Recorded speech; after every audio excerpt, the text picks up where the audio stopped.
এখন শুনবেন সংবাদ শিরোনাম। কাল চাকসুর ভোট গ্রহণ, চলছে শেষ মুহূর্তে প্রস্তুতি।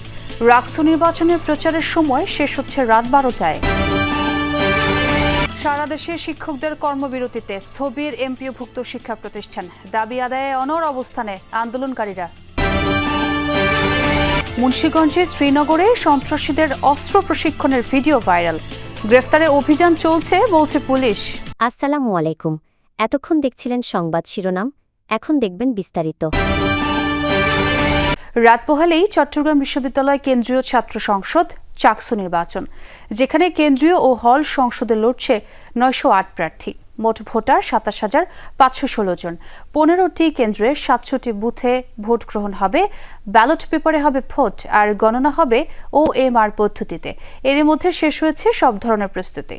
৩৫ বছর পর চাকসু নির্বাচন, ফলে এই নির্বাচন ঘিরে উৎসাহ উদ্দীপনাও বেশি। সব প্রস্তুতি প্রায় শেষ, রাত পোহালেই ভোট। চট্টগ্রাম বিশ্ববিদ্যালয়ের 5টি ভবনের 15টি কেন্দ্রে 700টি বুথে ভোট গ্রহণ হবে স্বচ্ছ ব্যালট বাক্সে। প্রতিটি কক্ষে থাকবে সিসি ক্যামেরা ও ছবিযুক্ত ভোটার তালিকা।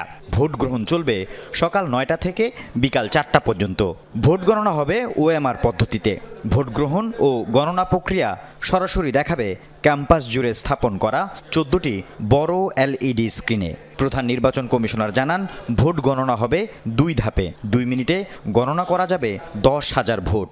তবে তা প্রক্রিয়া করতে সময় লাগবে। রাতের মধ্যেই ভোটের ফলাফল প্রকাশের আশা তার।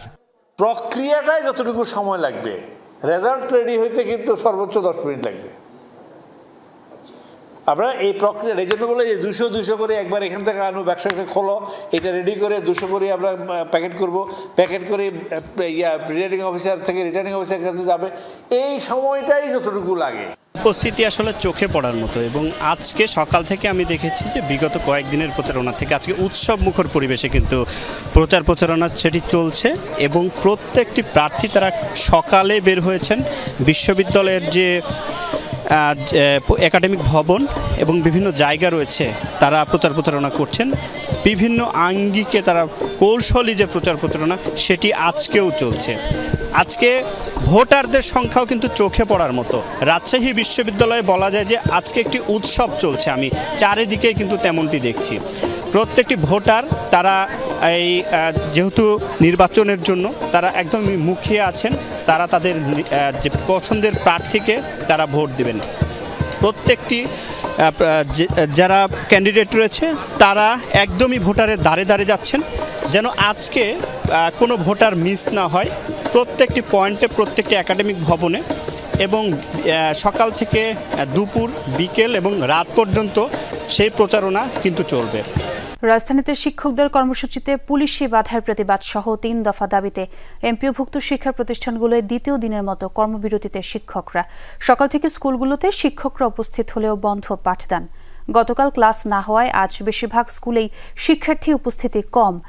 দাবি দাওয়া পূরণ না হওয়া পর্যন্ত কর্মসূচি চালিয়ে যাওয়ার ঘোষণা তাদের। তবে শিক্ষা প্রতিষ্ঠান ভেদে দেখা গেছে ভিন্ন চিত্র। 3 দফা দাবির সাথে একাত্মতা জানালেও বার্ষিক পরীক্ষার সামনে রেখে কোথাও কোথাও ক্লাস চলছে।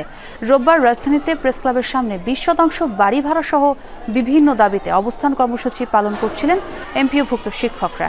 এ সময় পুলিশের সাথে ধাওয়া পাল্টা ধাওয়া হয় তাদের। লাঠিচার্জ ও সাউন্ড গ্রেনেড ছোড়ে পুলিশ। সাউন্ড গ্রেনেড নিক্ষেপ, জলকামান নিক্ষেপ বা এই যে মারধর করা বা হয়রানি করা হয়েছে, এটা কোনোভাবেই কিন্তু মেনে নেওয়া যায় না। উৎসব ভাতা এবং আমাদের বাড়ি ভাড়া এবং চিকিৎসা ভাতা আমাদের শতাংশ হারে বৃদ্ধি করা হোক, আর যতদিন এটা না থাকবে ততদিন কর্মবিরতি চলতেই থাকবে। বর্তমান সরকার যেন আমাদের দাবিগুলো মেনে নেন। আমরা শিক্ষার্থীর যে ক্ষতিটুকু হচ্ছে আমরা সেটা যথাসম্ভব যেভাবে পারি আমরা পুষিয়ে দেওয়ার চেষ্টা করব।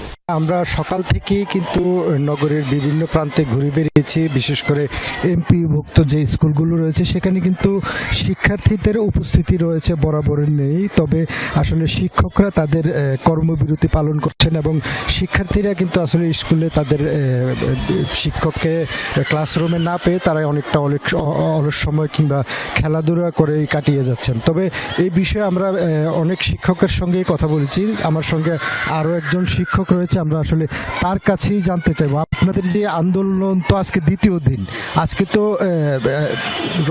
রোড মার্চ টু সচিবালয়ে যাচ্ছেন, আপনারা এখন পর্যন্ত আন্দোলনে থাকার কারণ কি বা আর কি দাবি আছে?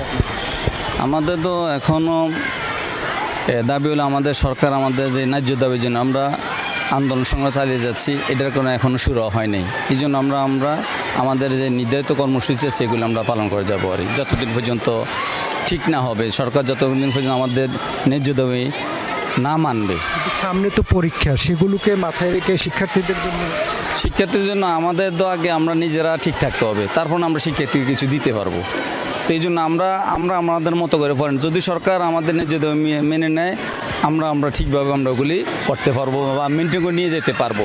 বলছিলেন আসলে তাদের যে ন্যায্য দাবি যতক্ষণ পর্যন্ত পূরণ না হয় তারা তাদের যে দাবি আদায়ের লক্ষ্যে যে কর্মসূচি পালন করছেন সেই কর্মসূচি পালন করে যাবেন, তবে তাদের দাবিটির প্রতি তারা সবচেয়ে বেশি গুরুত্ব দিচ্ছেন এখন পর্যন্ত।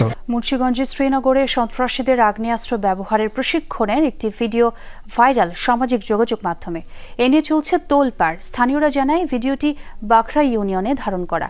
1 মিনিট 17 সেকেন্ডের ভিডিওতে 2টি অস্ত্র হাতে 4 যুবককে দেখা যায়।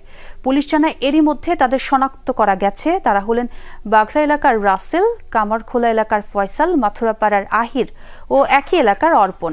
তারা রাসেল ফয়সাল বাহিনীর সদস্য।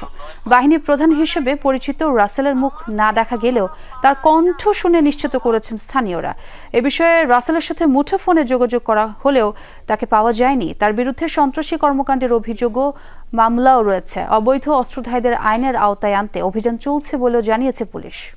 আমরা দেখছি এবং আইডেন্টিফাই করছি কারা কারা রাসেল আছে, সাথে আরো কিছু নাম পাইছি। আমরা তথ্য প্রযুক্তি বলি বা সোর্স অ্যানালগ সোর্স বলি, আমরা সেগুলোর প্রেক্ষিতে ওদেরকে অ্যারেস্ট করার ব্যাপারে আমরা অভিযান করব খুব দ্রুত। বগুড়া এক স্কুল ছাত্রীকে শ্লীলতাহানির অভিযোগ উঠেছে বাস চালকের বিরুদ্ধে। এর আগে ভুক্তভোগী গণমাধ্যম কর্মীদের মোবাইল ফোনে ধর্ষণের শিকার হয়েছেন বলে অভিযোগ করেন, কিন্তু রাতে পুলিশি হেফাজতে নেওয়ার পর ধর্ষণ নয় বরং বাস চালকের কাছে শ্লীলতাহানির শিকার হয়েছেন এমন দাবি করে তিনি। সোমবার সন্ধ্যার পর বগুড়া শহরে খবর ছড়িয়ে পড়ে সিরাজগঞ্জ থেকে যাত্রীবাহী বাসে বগুড়া আসার পথে ওই বাসের চালকের দ্বারা ধর্ষণের শিকার হয়েছে 10ম শ্রেণীর এক স্কুল ছাত্রী। মুহূর্তেই এ নিয়ে শুরু হয় তোলপাড়। মোবাইল ফোনে ওই ছাত্রী গণমাধ্যম কর্মীদের জানায় এক বন্ধুর সাথে সিরাজগঞ্জ থেকে RK পরিবহনের একটি বাসে বগুড়ায় বেড়াতে যাচ্ছিল সে। পথে বগুড়ার বনানী এলাকায় সব যাত্রী নামার পর কৌশলে বাস চালক, হেলপার আর সুপারভাইজার তাদের দুজনকে বাসে আটকে রাখে।